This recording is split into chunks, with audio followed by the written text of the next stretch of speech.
आणि आताची सर्वात मोठी बातमी देवलापारवरून समोर येते आहे। नागपूर जिल्ह्यातील रामटेक तालुक्यात येणाऱ्या पवनी बफर वनपरिक्षेत्र हद्दीतील आणि गट ग्रामपंचायत डोंगरताल अंतर्गत येणाऱ्या कडवीखेडा गावातील शेतशिवारात एका शेतकऱ्यावर वाघानं हल्ला करून ठार केल्याची घटना घडली।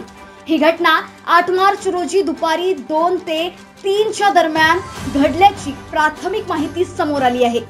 कडवीखेडा येथील रहिवासी नामे सुरजू जिटू इवनाते वय वर्ष 65 हे शेतशिवारात जनावरे चारत असताना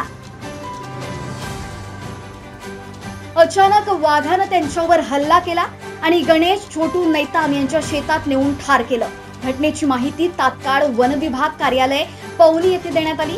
वन विभागाची टीम घटनास्थळी दाखल झाली। मृतकाची शव ताब्यात घेऊन शवविच्छेदनाकरिता ग्रामीण रुग्णालय देवलापार येथे पाठवण्यात आले आहे। घटनेचा अधिक तपास वन विभागाची टीम करते आहे।